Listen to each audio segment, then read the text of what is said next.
All right, the champion in the high jump, Jamaican there, Romain Beckford. Let me start with you, Daniel, as you look at the final placings there. Kerbu and Steffler, 1, 2, 3, but didn't do.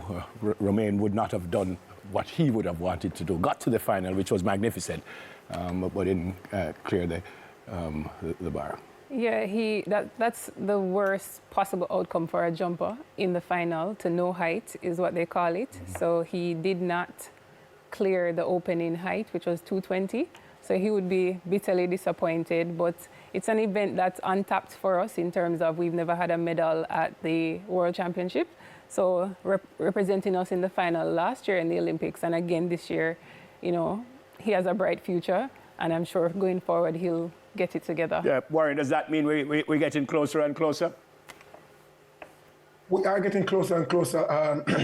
As I say, from having one person making the standard to having two, even though both of them didn't advance, I think both of them will be an inspiration for each other and for others to progress in the high jump.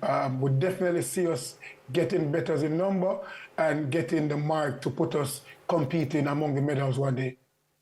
And where are we with that, Bruce? How close you think? Sure, we have two more gentlemen who are also on the cusp of getting to the Olympic and World Championship standard, Christophe Bryan and Lushane Wilson. From Wilma's kid. Christophe from Wilma's, Lushane, I think it was Jagon, he's now at GC Foster, so our sprint tech. So we can have 4 men challenging 230. The number that we have to talk about is 234, which is Jamaican national record set by Jermaine Mason of blessed memory. And that 234 got the silver today. So yes, Jamaica does have the capacity to deliver at the highest level in the high jump globally. Are we getting numbers in That's what I said, we have 4. No, I mean, at high school, are we seeing, you know, a lot of the youngsters heading Yeah, we have them at the 2-meter mark, but the transition is such a big deal. And when I talk about transition, let's look at Tyler Mason, since we're talking about the hurdles today.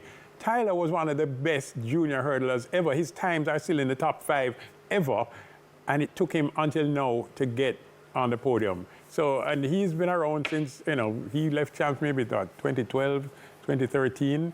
So 2014. 2014 was when, so it's taken a while. That transition is not an easy transition, and that's what's happening. So our high schoolers, we have a number of high schoolers clearing 2 meters, 210, but really until you get up to the 225, 235, you're not going to be troubling the Stay with the high schoolers for a minute, because you keep hearing some of the non-traditional schools say, well, yeah, Bruce, come take me athlete, Burtis Bell, come take me athlete, because some of them don't have the facilities. They don't have a high jump bag and stuff. Is that hurting or not necessarily? It does hurt. If you don't have the facilities, everybody can run.